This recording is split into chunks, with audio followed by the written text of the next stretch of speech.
नमस्कार, आप देख रहे हैं इंडिया न्यूज। मैं हूं आपके साथ अनन्या बेदी। इंडिया न्यूज की अदालत में महिला टीचर मांगे इंसाफ, हमारी खास पेशकश में आपका स्वागत है। ग्रेटर नोएडा के बीटा 2 थाना इलाके में एक टीचर ने उसके स्कूल के मालिक पर रेप का केस दर्ज कराया है। पीड़िता ने आरोप लगाया है कि स्कूल के मालिक ने रेप कर उसका अश्लील वीडियो बना लिया और उसे वायरल करने की धमकी देकर कई बार रेप किया। पुलिस के मुताबिक ग्रेटर नोएडा की रहने वाली टीचर ने आरोप लगाया है कि स्कूल मालिक ने उसे 20 फरवरी को दफ्तर में बुलाया और जान से मारने की धमकी देकर उसके साथ रेप किया। जब उसने विरोध किया तो गैंग रेप करने और उसके बेटे पति की हत्या करने की धमकी भी दी। पीड़िता जब बहुत परेशान हो गई तो उसने अपने पति को सारी बात बताई और पुलिस में केस दर्ज कराया। जहां पुलिस ने केस तो दर्ज कर लिया है, लेकिन ना तो पीड़िता को अब तक मेडिकल हुआ है और ना ही आरोपियों पर कार्रवाई हुई है। ऊपर से पीड़िता को धमकियां भी दी जा रही हैं। अब सवाल यह है कि एक महिला टीचर इंसाफ मांग रही है, लेकिन उसकी सुनने वाला कोई नहीं है। आज इंडिया न्यूज के स्टूडियो में सबसे बड़ा मुकदमा, सबसे बड़ी जिरह इसी मुद्दे पर होगी और जानने की कोशिश करेंगे कि पाठशाला में पापशाला का सच आखिरकार क्या है। इस पूरे मामले में पीड़िता का बयान सुनिए पहले। 20 फरवरी 2023 को मोहित नागर ने ऑफिस के किसी काम से मुझे अपने ऑफिस में बुलाया। मैं वहां गई तो मुझे बैठने के लिए बोला। अब मैं बैठी तो उसके बाद मोहित मेरे से अश्लील बातें करने लगा। जब मैंने इस अश्लील बातों का विरोध किया तो उसने कमरे में कुंडी लगाकर मुझे जबरदस्ती सोफे में उठाकर पटक दिया, बंधक बनाकर मेरा बलात्कार किया, जबरदस्ती मेरे सारे शरीर के कपड़े उतारकर मेरी वीडियो क्लिप ली और मुझे धमकी दी कि अगर तूने इस बारे में किसी को कुछ भी बताया तो मैं तेरे पति और तेरे बच्चों की हत्या कर दूंगा और इस वीडियो को वायरल करके मैं तेरे को दुनिया में बदनाम कर दूंगा। पीड़िता को आपने सुना। पीड़िता ने इंडिया न्यूज से बात करते हुए सीएम योगी से न्याय की गुहार लगाई है। ये भी सुनिए जरा। कुछ अपील करना चाहती हैं? हाँ जी, मैं योगी जी से अपील करना चाहती हूँ। योगी जी से मेरी ये अपील है कि मुझे न्याय दीजिए। अगर मैं न्याय दिलाएं, बस मेरी यही अपील है। मेरे साथ जो भी बुरा हुआ है प्लीज उसका मुझे इंसाफ करा दीजिए, प्लीज मुझे न्याय दिलवा दीजिए। मेरी प्रार्थना है हाथ जोड़कर। ग्रेटर नोएडा में एक स्कूल मालिक पर उसी के स्कूल में पढ़ाने वाली एक टीचर ने रेप का आरोप लगाया है। आरोप है कि स्कूल मालिक ने उसके साथ जबरन रेप किया और उसके बाद अश्लील वीडियो बनाकर 6 महीने तक उसे ब्लैकमेल किया। जहां पर एक महिला जो कि टीचर थी और उसी स्कूल में पढ़ाती थी, उसके बाद उस स्कूल के मालिक ने उसको एक बार कमरे में बुलाया, उसके साथ उसके गलत कार्य किए। फिर लगातार हालांकि 6 महीने तक उसके परिजनों को मारने की धमकी देता रहा और फिर जबरन 6 महीने तक उसके साथ अश्लील हरकतें की, रेप किया। हालांकि अब शिकायत के बाद बीटा 2 थाना पुलिस ने मुकदमा दर्ज किया। और चलिए इस पर चर्चा करने के लिए हमारे साथ खास मेहमान जुड़ गए हैं। आशीष दीक्षित हमारे सहयोगी न्यूज रूम से लाइव जुड़ गए हैं। पीड़िता हमारे साथ जुड़ी हुई है। पीड़िता का पति भी हमारे साथ इस वक्त स्टूडियो में मौजूद है। साथ ही नेहा रस्तोगी वकील हमारे साथ मौजूद है स्टूडियो में। रजत कुमार हमारे संवाददाता ग्रेटर नोएडा से जुड़े हुए हैं। आप सभी का बहुत बहुत स्वागत है। सबसे पहले शुरुआत जो है वो मैं पीड़िता से करना चाहूंगी। मैडम, आपसे मैं समझना चाहूंगी क्या हुआ आपके साथ, क्योंकि जिस तरह से 20 फरवरी का आप जिक्र कर रही हैं, आपको स्कूल में बुलाया गया, आपके साथ रेप किया गया। इस पूरे मामले में आपने पुलिस में शिकायत जो है वो दर्ज कराई है, लेकिन अभी तक स्कूल मालिक पर कोई कार्रवाई नहीं हुई है, क्या कहेंगी? जी मैम, बिल्कुल भी कोई कार्रवाई नहीं की गई है। सभी काम को डिले किया जा रहा है। ना ही मेरी मेडिकल कराया गया है और ना ही मेरे को जज के सामने अभी बयान के लिए पेश किया गया है। कोई कार्रवाई नहीं कराई जा रही है। पुलिस इसमें मिले हुए हैं, क्या है इस बारे में कोई कार्रवाई नहीं करी जा रही है। पीड़िता के पति हमारे साथ हैं। आप जब पुलिस में शिकायत दर्ज कराने के लिए गए, क्या कहा गया पुलिस प्रशासन की तरफ से? कार्रवाई अभी तक क्यों नहीं हुई? हमको बीटा थाने में हम 26 तारीख को अपना रिपोर्ट दर्ज कराने गए, लेकिन उन्होंने 4 दिन तक तो हमें सुबह से शाम तक बैठा के रखा। उल्टे क्वेश्चन हमसे ही करने लगे, आप ये है वो है, मतलब ऐसी बातें करने लगे जो हमें मतलब हरेसमेंट टाइप का। और दूसरी बात, फर्स्ट डे जब हम गए थे तो जो आरोपी है उसके दोनों भाइयों को बुला लिया पुलिस ने और हमें कॉम्प्रोमाइज करने के लिए बातें करने लगी। ठीक है, उसके बाद हमें दूसरे दिन गए तो तब भी हमें बुला लिया गया।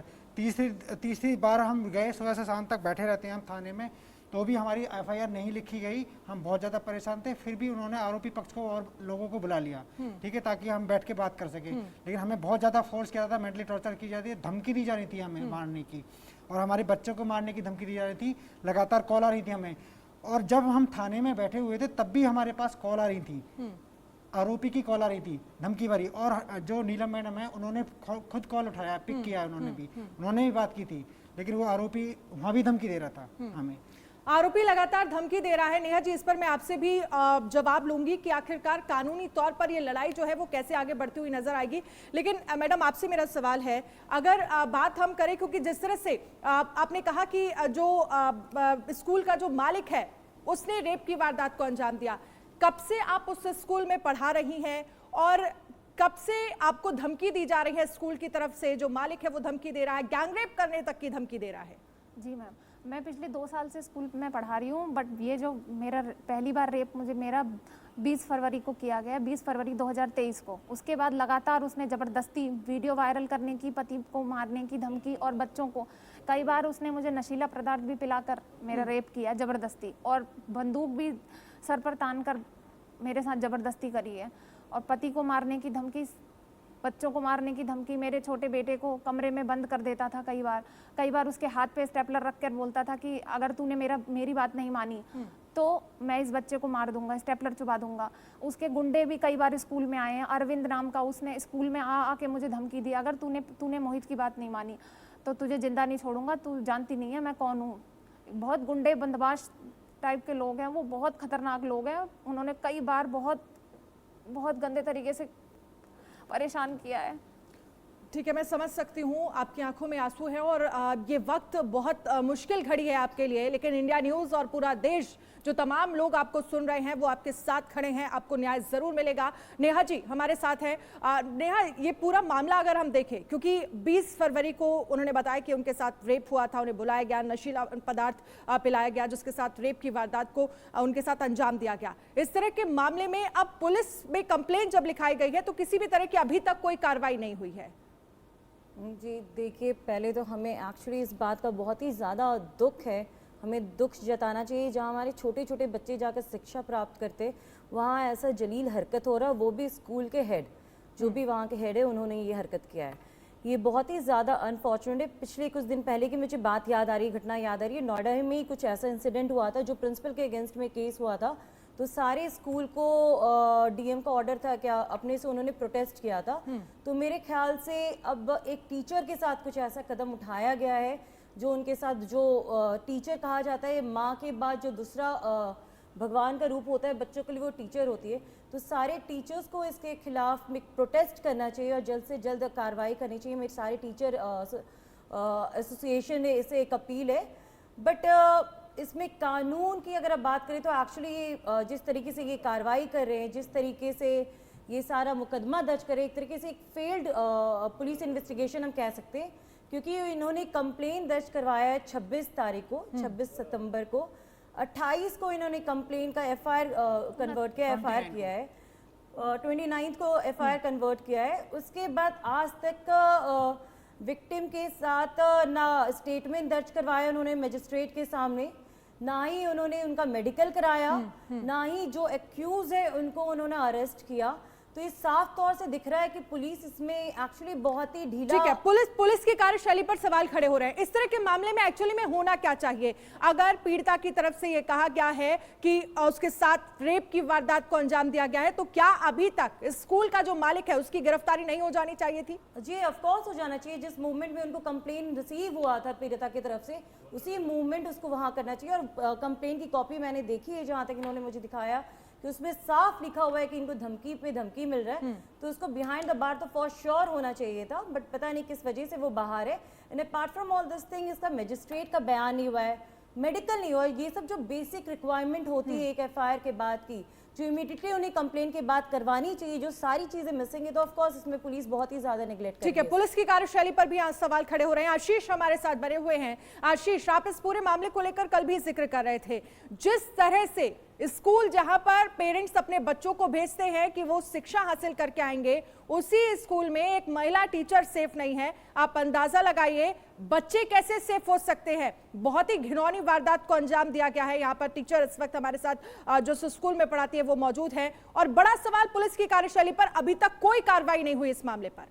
आशीष, अनन्या, अभी नेहा जी जैसे बात कर रही थी, अभी हम नेहा जी के साथ बैठे हुए थे, तो नेहा जी ने पुलिस अधिकारी को फोन मिलाया और उनसे बातचीत की। नेहा जी, पहले वो बताइए क्या बातचीत हुई आपकी और क्या कहा पुलिस अधिकारी ने? जी, पहले मैंने एसएचओ को फोन किया, जो इस थाना के एसएचओ हैं। उन्होंने फोन को रिस्पॉन्स नहीं किया। जब उनको पता चला कि इस मुकदमा के बारे में हमें बात करना है, तो फोन को वो इग्नोर कर दिया, उन्होंने डिस्कनेक्ट कर दिया। उसके बाद उनकी तरफ से इनकी जो आईओ है, नीलम नाम है शायद उनका, हाँ नीलम जी, उनका फोन आया। उन्होंने इनके हस्बैंड को डरा के धमकाने का एक जो टोन होता है, जो एक गंदी वाली टोन होता है, क्योंकि वो भी एक महिला है, जो महिला का केस होता है, मुकदमा होता है, तो दूसरी महिला आयो है, वो ह्यूमैनिटी वाला भी फैक्टर हटा के एक ऊंची आवाज़ में, एक गंदी सी आवाज़ में, जो आदमी ऑलरेडी मेंटली डिस्टर्ब है, जो 20 तारीख से बता रहा है कि ढंग से वो काम नहीं कर पा रहे, अपने काम में नहीं जा रहे, इसके छोटे छोटे 5 साल का 9 साल का बच्चा है, जो अपनी माँ के साथ ये सारे जंग को लड़ने के लिए यहाँ पर आ रहा है, स्टूडियो हो या जहाँ भी हो। तो आयोग पर सिंपैथी की तो कोई बात ही नहीं थी। इनको बोला कि आप वो उनके जो रिलेटिव्स है उनके कॉल डिटेल्स आप भेज दीजिए, उसके बाद हम कार्रवाई करेंगे। तब इनके हस्बैंड से मैंने नंबर लिया, बात किया उनके फ़ोन से, तो उनसे पूछा आपने क्या कार्रवाई की है अभी तक? बोली मैडम मैंने तो सारी कार्रवाई कर दी है। जहाँ तक पूछा मैंने क्या कार्रवाई की है, तो उससे मैंने पूछा आपने मेडिकल करवाया है? उल्टा वो पीड़िता को, विक्टिम को वो अक्यूज करते हुए बोल रही है कि नहीं नहीं सब मेडिकल सारा हो गया है, मैडम बयान भी दर्ज करवा दिया है, जो साफ तौर से गलत स्टेटमेंट है। क्योंकि मेरी पीड़िता से बात हुई है, उन्होंने ना मेडिकल करवाया है, ना आज तक उन्होंने मजिस्ट्रेट के सामने अपना उनका स्टेटमेंट दर्ज करवाया है, और साथ में अरेस्ट की तो दूर दूर तक कोई बात ही नहीं है। ठीक है, अभी किसी तरह की कोई गिरफ्तारी नहीं हुई है स्कूल मालिक की। पुलिस की कार्यशैली पर सवाल खड़े हो रहे हैं। रजत हमारे साथ बने हुए हैं। रजत, बड़ा सवाल यही है कि अभी रेप जैसा मामला जिसमें गिरफ्तारी हो जानी चाहिए थी, पीड़िता का मेडिकल हो जाना चाहिए, मजिस्ट्रेट के सामने उसका बयान दर्ज होना चाहिए, जो कुछ भी नहीं हुआ, और अब सवाल यह है कि आखिरकार पीड़िता को न्याय कब मिलेगा? पुलिस का किसी तरह के किसी दबाव में रहकर काम कर रही है? देखिए बिल्कुल अनन्या, पुलिसिंग सिस्टम पर सवाल तो खड़ा हो रहा है। जहां पर एक महिला के साथ 6 महीने तक लगातार दुष्कर्म हुआ, उसे दबाव में रखा गया, मारपीट की गई है, फिर पुलिस थाने जाती है जहां पर शिकायत भी नहीं ली जा रही है, तो काफी लंबे प्रयास के बाद, काफी दिनों बाद जब शिकायत दर्ज हो जाती है, फिर सवाल खड़ा होता कार्रवाई पर। कार्रवाई के नाम पर कोई भी अभी तक ना तो जो आरोपी है उसको थाने बुलाया गया है, ना ही कोई पूछताछ की जा रही है। दबाव को उनका महिला पर बनाया जा रहा है कि वो शिकायत वापस ले ले। लेकिन जिस तरीके से शिक्षा के मंदिर स्कूल कहा जाता, वहां पर ऐसी घिनौनी हरकत करना, तो कहीं ना कहीं स्कूल मालिक को अब तक सलाखों के पीछे होना चाहिए था। लेकिन ऐसा कुछ भी नहीं हुआ है। स्कूल मालिक है वो अधिकारियों के साथ जांच कर रहा है, कैसे भी जो मुकदमा दर्ज हुआ है वो वापस लिया जाए। हालांकि पीड़िता को ये यहाँ तक ही कहा जा रहा है कि तमाम जो महिला पुलिसकर्मी है वो उसे धमका भी रही है, और जब महिला जो पीड़िता जब पुलिस से बात करती है तो उनका उस पर दबाव बनाया जा रहा है, जैसे कि मानव की गलती महिला ने की हो। तो कहीं ना कहीं पुलिस सिस्टम है वो यहाँ पर कहीं ना कहीं फेल होता हुआ नजर जा रहा है। कहीं भी कोई कार्रवाई नहीं की जा रही है, जो कि एक बड़ा आप थाने के बाहर मौजूद हैं रजत, आप थाने के बाहर मौजूद हैं। अगर वहां पर कोई पुलिसकर्मी इस वक्त मौजूद है या जहां पर ये एफआईआर दर्ज कराई गई है, क्या कहा जा रहा है पुलिस प्रशासन की तरफ से? अब तक कार्रवाई क्यों नहीं हुई इस मामले पर? देखिए बिल्कुल पुलिस का मानना है कि इसमें कुछ रोल है, क्योंकि मामला कुछ दिन पुराना है। तो कहते हैं कि हम पहले जांच करेंगे। जब कोई मुकदमा 6 महीना पुराना या 6 महीने के बीच का होता है, काफी दिन पुराना हो जाता है, तो पहले पेपर देख के पुलिस के मुकदमा दर्ज तो करती है, लेकिन फिर जांच की जा रही है। तो ऐसे में सवाल यहाँ खड़ा होता है कि आखिर आपने मुकदमा दर्ज किया, क्या आपने कोई मेडिकल किया, क्या कोई स्टेटमेंट रिकॉर्ड किया? तो ऐसा कुछ भी नहीं किया है। तो इससे साफ खड़ा हो रहा है कि जो पुलिस के जो अधिकारी है वो कहीं ना कहीं जो आरोपी है उससे उनकी साठगांठ है, जिसके चलते पुलिस दबाव में है, आईओ दबाव में है, कार्रवाई करने में डर रहे हैं। तो हालांकि अब पीड़िता को न्याय कब मिलेगा? जो आरोपी थी जिसने 6 महीने तक महिला के साथ रेप किया है, उसके परिवार को जान से मारने की धमकी दी है, तो धाराएं कई बनती है, लेकिन मुकदमा के 376 रेप के में दर्ज हुआ है। तो कहीं ना कहीं सवालों के घेरे में बीकाटी थाना पुलिस नजर आ रही है। ठीक है, सवालों के घेरे में है थाना की अनन्या, पुलिस। जी आशीष कुछ कहना चाहते हैं, बोलिए, इसके बाद नेहा जी आपके पास होंगे। हाँ जी, पीड़िता से मैं पूछना चाहता हूं कि उनका घर स्कूल से कितनी दूर है और क्या उनके बच्चे भी उसी स्कूल में पढ़ते हैं? वो बच्चे क्या पहले से पढ़ते थे, बाद में वो टीचिंग के लिए वहां गई, या फिर वो पढ़ाने लगी उसके बाद उन्होंने बच्चों का अपना एडमिशन कराया, और जब उनका सिलेक्शन हुआ टीचिंग में वहां पे पढ़ाने के लिए, क्योंकि प्राइवेट स्कूल है, तो क्या वो शख्स जो मालिक है उसने भी इंटरव्यू लिया था? उनसे पूछिए सारे सवाल। जी जी, तब क्या उसका बिहेवियर था 1.5 साल पहले, 2 साल पहले, और 6 महीने बाद जब उसका बिहेवियर चेंज हो गया तो क्या चेंज हुआ? और उसने अपने स्कूल के जो उनके साथ जो पढ़ाती थी महिला टीचर्स, उनको बताई बात, अपने अंदर की बात, क्या वो चल रही है, क्या घुट घुट कर वो जी रही हैं? और आपने ये बात किसी से शेयर की? आपने, ठीक है, हाँ, उनके बोलने के पहले मैं कुछ इंटरप्ट करना चाहूंगी। जी, बोलिए, मेरी एक हम्बल रिक्वेस्ट है मीडिया वालों से, क्योंकि ये महिला एक बहुत ही मुश्किल कदम उठाकर बहुत ही स्ट्रांगली हमारे समाज के सामने निकल कर आई है, जो अपने साथ जो गुनाह, उसके साथ जो गुनाह हुआ है उसके लिए फाइट करने के लिए। तो हमें प्लीज मीडिया ट्रायल क्या नहीं करना चाहिए, हमें इस चीज में फोकस करना चाहिए कि पुलिस ढंग से कार्रवाई कर रही है कि नहीं कर रही है। नहीं, हम बिल्कुल नेहा जी, हम वही मुद्दा लगातार उठा रहे हैं कि आखिरकार पुलिस अभी तक कार्रवाई क्यों नहीं कर रही? आप देख रहे होंगे मैं लगातार ये बोल रही हूँ, और हालांकि हम इनसे पूछ रहे हैं कि कैसे स्कूल मालिक के खिलाफ बिहेवियर जो है वो उनके लिए चेंज होता चला गया। जब इंटरव्यू देने गई तब उस वक्त क्या स्थितियां थी, बस हम वो समझने की कोशिश कर रहे हैं। हाँ, मीडिया ट्रायल हम नहीं कर रहे बिल्कुल भी। बोलिए।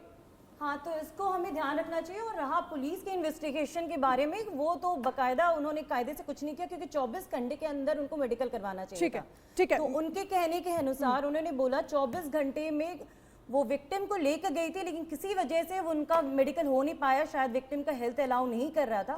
तो उसके बाद आज तक वो उन्होंने मेडिकल नहीं कराया है। स्टेटमेंट रिकॉर्ड करवाने के लिए 2-3 दिन इनको कोर्ट रूम में बैठाया गया, मजिस्ट्रेट की कोर्ट में। स्टेटमेंट रिकॉर्ड नहीं कराया गया, बकायदा इनको टॉर्चर करके वहां पर सुबह से लेकर शाम तक 4:30-5 बजे तक बैठाकर वापस घर भेज दिया। ठीक है, मैडम मैं आपके पास आना चाहूंगी। आप कब गई थी उस स्कूल में इंटरव्यू देने के लिए, पढ़ाने के लिए, और क्या उससे पहले आपके बच्चे वहां पर पढ़ते थे?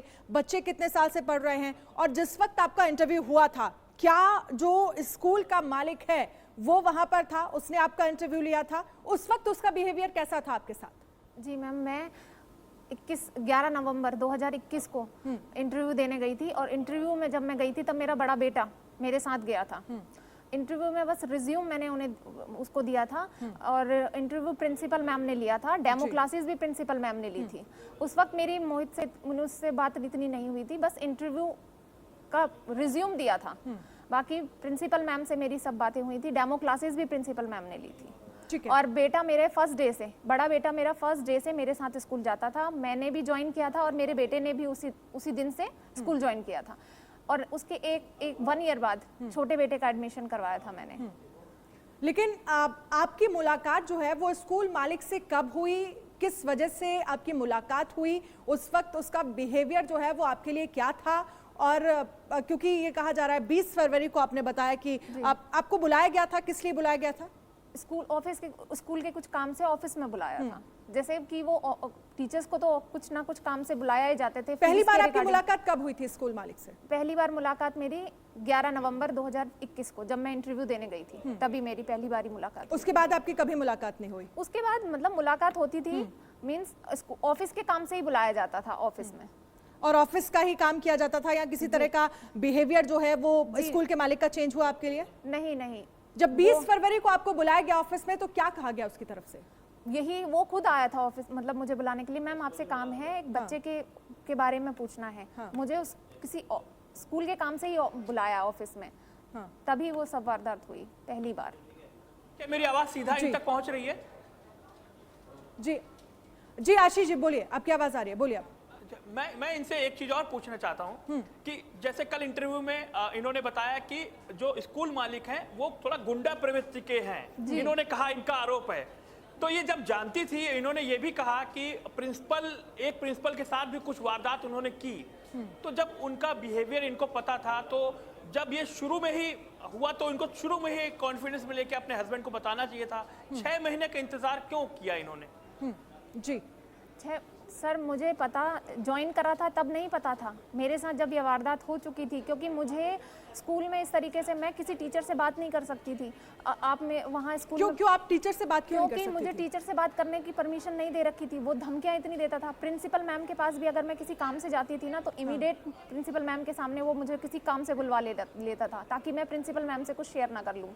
किसी भी टीचर से, जिस दिन स्कूल के बच्चों की छुट्टी होती थी, सारे स्टाफ सिर्फ टीचर स्टाफ होती थी, उस वक्त भी मेरे बच्चे मेरे साथ होते थे। लेकिन मुझे किसी भी टीचर के साथ उस वक्त भी नहीं बैठने दिया जाता था। मुझे ऑफिस के किसी काम से, लैपटॉप में कुछ काम के लिए काम दे दिया जाता था, जिससे मैं सभी टीचरों से अलग बैठूं, ताकि मैं किसी से शेयर ही नहीं कर सकूं।